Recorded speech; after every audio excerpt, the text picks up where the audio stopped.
السلام عليكم. أهلا بكم في عالم التطبيقات. لو أنت مهتم بالجديد والمفيد في عالم التطبيقات، تقدر دلوقتي تشترك في القناة وتفعل الجرس علشان يوصلك مننا كل يوم جديد ومفيد في عالم التطبيقات، ونقدر نشرح لك كل التطبيقات اللي تهمك في حياتك، سواء كانت تطبيقات محلية أو تطبيقات عالمية، زي تطبيقات العقارات، تطبيقات السيارات، التطبيقات اللي بتسرق بياناتك وبتستنزف حساباتك، وكمان تطبيقات التعارف. النهاردة هنتكلم عن تطبيق سكلاب في بي ان. التطبيق ده عن طريقه تقدر تحمي خصوصيتك وتستمتع بتجربة خصوصية على الإنترنت عن طريق شبكة من أقوى شبكات الفي بي إن.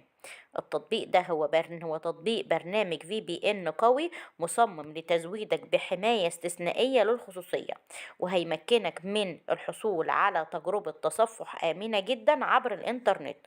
هيقوم بتشفير اتصالك بالإنترنت، وده هيضمن لك حماية معلوماتك الشخصية وكل أنشطتك اللي انت بتعملها عن طريق الإنترنت.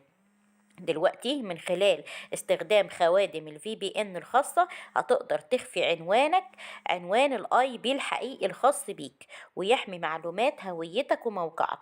دلوقتي تمتع بتصفح آمن لما تحمل تطبيق سكلاب في بي ان على شبكات الواي فاي العامة عشان تشفر بياناتك وتتصدى لهجمات المتصنتين والمتسللين لحسابك.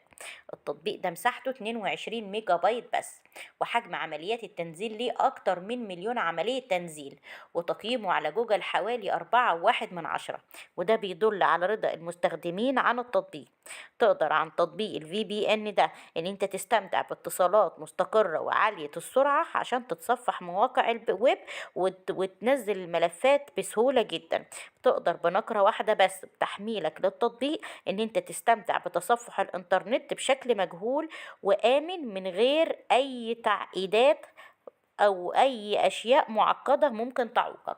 تقدر تفتح المواقع المشفرة والمواقع الممنوعة في بلدك عن طريق كلاب في بي ان. أتمنى أكون وصلت التطبيق ده بشكل سهل وبسيط، وياريت بعد تحميل التطبيق كل واحد يقول رأيه في التعليقات، سواء كانت تعليقات إيجابية أو تعليقات سلبية علشان كلنا نستفيد من التطبيق. ولو انت شفت الفيديو ده بعد فترة ولقيت فيه أي تجديد أو تعديل أو تحديث حصل للتطبيق، ياريت تبلغنا بيه عشان نعمل لك فيديو جديد ونوصله ليك بشكل أسهل وأسرع وأفضل.